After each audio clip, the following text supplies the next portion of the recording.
Welcome to the Franchise Freedom Podcast, where you can escape the corporate trap through franchise ownership. Here's your host, Giuseppe Grammatico, the Franchise Guide. Welcome to the Franchise Freedom Podcast. I'm your host, Giuseppe Grammatico, your franchise guide, the show where we help corporate executives experience time and financial freedom via franchising. Thanks for joining us today. Very excited. We are going to continue the series, three-part series of finding your perfect, 3 weeks to finding your perfect franchise. We are week number 2. And just to kind of go back, so week number 1 is figuring out if a franchise was a good fit. We talked about being able to follow a process and systems, and being open to that. The idea of money, having liquidity and certain net worths in order to be able to fund the franchise fee and help really fund the business, the working capital, the ongoing expenses, and just a time frame. The idea that a franchise, what's available today may not be available tomorrow. So we want to look at territory availabilities and have a 6-month or less time frame in order to make the final decision. So what are we going to talk about today? So since we've already decided, hey, a franchise may be a good fit, what do we do next? Let's just jump into brands is where I normally see people kind of jump in. And I would challenge that to say, let's take a step back. There's 4,000 franchise companies, roughly 70 different industries in the United States alone. So why don't we, instead of doing that, why don't we just reverse engineer this process and figure out, what does the ideal business look like? So let's work in reverse. Let's figure out the ideal business. And then from there, week number 3 will be to kind of put this all together and start looking at brands. So, what we do on our second call is we put together a consultation call. We spend an hour together. But if you're doing this on your own, this is a time to really reflect and figure out, if you could have it all, right? Not it depends or what ifs. If you can have it all, what does this ideal business look like? So to give some examples are, what is your ideal kind of environment? Are you working from home, something home-based, or a small office outside the home, or a larger investment where you're looking at a brick and mortar retail location where you're going to a physical location? Key things to keep in mind with something that's being functioned from the home, operated from the home or small office. Typically, these types of businesses are up and running in 90 days or less. No build out involved, no real inventory. Usually you have maybe some vehicles, some equipment, but 90 days or less, and the investments come in less. I always say, 100, 200,000 is a very rough range on these types of businesses, with all the variables of, buying and leasing versus leasing a vehicle, if there's equipment or not, staff, if you're going to be full-time in the business, part-time in the business, brick and mortar. I always say a range of 6 to 12 months or more. We've seen it happen in less, and we've seen it happen in more. These are just ranges, and it's going to vary franchise, and you'll be able to speak with them on averages specifically for their brands, and then work with the franchisees and talk with them and ask them kind of what their experience has been. Think these are, one of the areas to consider. Another area to consider is financials. We talked about money on the first call, week 1. So on the financials, two questions to consider. Number 1 is, what is your comfort level with your cash or liquid injection into the business? And then number 2 is the overall investment. What is your comfort range there? And just like buying a home, you have a budget. Same thing with a business. A business, the franchisor will supply you with an item 7, which is an investment range. They'll give you a low and a high. Itemize that, break it down. So you want to be comfortable. So, with that range. So it may be, just say it's 300,000, and of that 300,000, you're funding it with cash or with a retirement rollover or an SBA loan. And that's going to be, just say, 20 to 30% range down, depending on the lender options and what's available and things like that. So things to think about. And again, what are we doing here? We're getting specific. So if we decided that we want to keep the investment lower, home-based, and we want that investment to be under, 3 or even under 200,000, now we're starting to narrow down the search. in available options. Where are you located, right?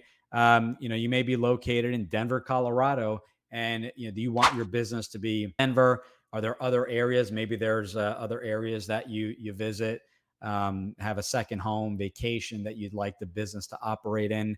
So this is now a third layer, a third characteristic of the business, because unfortunately, when a lot of people come to me, get super excited about a certain business, they'll find out that the entire area, maybe it's the city, or maybe it's the entire state, has been sold out. And that's not readily available on the website. You may just look and say, well, there's only one location in the state of Colorado that's open and operated. But on the flip side, there may be another 30 locations to be opened in the next year that just haven't opened up yet. Someone that purchased 5 locations and is doing a location a year, it takes a lot of time to find the right location that's been approved by the corporate office. So that's another idea. Another big one is the type of ownership, and this really is a great way to kind of scale it down. You need to figure out if you want to run this business full time or if you want to run this business part time. And a big part of it is, with part time ownership, we call it semi absentee. It allows you to keep your job and run the business on the side. Some key things to consider are: number one, it will increase your investment. You may be having to hire or pay for the salary of a general manager if needed. Not in every case, but in many cases, a general manager is needed, increasing that investment. And just time frame, how much time you have available to invest in the business. That's going to be key, and not just the total time, but when are you available. Some people have nights and weekends. Some people have flexibility. They work from home and are able to really kind of put in a few hours in during the day, nights and weekends as well. And that also affects the type of business that may be a good fit. So, and there are numerous characteristics. This is just the tip of the iceberg. And this is, where we bring a lot of value and feedback. I've owned, multiple companies. We're able to provide feedback because it's not just about, entering your information in a portal saying, I like restaurants, and then it just, gives you a list of restaurants available. We want to figure out, what attracts you to certain businesses, because in many cases the franchisor does not require experience in the industry. They're looking for a skill set, a transferable skill set. So in my case, I worked on Wall Street, was in sales. Is a transferable skill set across the board. Really can, if you're good at sales, you can do it just about in every industry. So that's what the the franchisor has kind of a ideal avatar of who they're looking for. So what is the skill set and what is the role in the business? Because if you are very introverted and don't like to go out in sales appointments and network at chamber of events, certain businesses are not going to be a good fit. So we look at what you're good at, strengths and weaknesses and backgrounds and things like that. Not necessarily looking at just the experience. I've experience in home service and specifically in painting. That's great. It could be a big plus, but don't limit yourself just to painting. Open it up to home services, open it up to business coaching if you like sales. And there are brands that revolve around expense reduction for small businesses. So I want to take a step back. Got really excited in that part, but going back to the type of ownership, the other on the flip side is owner operator, where that is going to require you typically for the first 6 to 12 months to be full time. Some brands require you to be full time, and basically take a step back after you've really learned the business. So a little bit different than semi-absentee. If the brand offers semi-absentee ownership, you can also run it full time. But if the brand requires you to run it full time from day one, you're going to have to leave your job. I've seen on occasion a franchisor allows the key employee, maybe a general manager, to have some equity in the business. Maybe they put up some money, own a percentage of the business, and that's allowed. That's kind of a case by case, so that varies, I should say, brand by brand. But these are some things to consider. So what do we do with all this? Well, what I do on our end, we put together a franchise model where it's a summary of what this ideal business looks like. If you're doing this on your own, you're really figuring out, okay, we've looked at location, the type of ownership, we've looked at the investment, my skill set, weaknesses, and the investment and all that kind of stuff. And we put that all together. And just, if you want to add another layer, and we cover a lot more than what we're covering today when I work one-on-one with our candidates, is, kind of figuring out what the ideal day is. What am I doing? And keeping in mind, a new business, you're going to wear multiple hats to get the business up and running. But what does a business ideal day look like after, just say, six month mark, when maybe the business is up and running, you've been trained, and you have your staff? You're always looking for good and actually great people to run the business. But what does the average day look like? And probably in many cases that the average day may look like a lot of networking for certain brands, and that could be for home service and business coaching and many other businesses, fitness and health and wellness and things like that, where you're networking at chamber of events and, really getting to know everyone in town.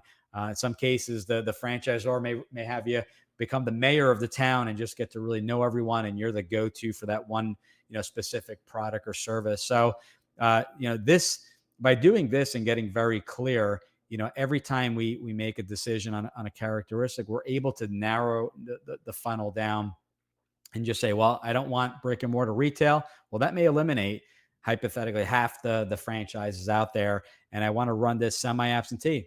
Again, we're chopping it down, another half of the brands. Then we get specific on the investment, the skill sets and things like that. And now we're getting super specific so that we're ruling out the brands. We're not just blindly picking brands that are available.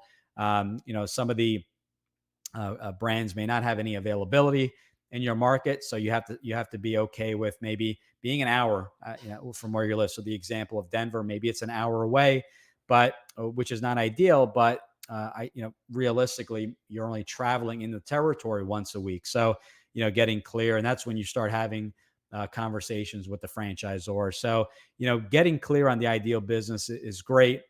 You start to also look at things when I work with people, strategies as far as growth plans. What's the big picture? Is just to build an enterprise, to leave a legacy to your family, and, add additional brands or territories and what that looks like. So, we spend a lot of time there.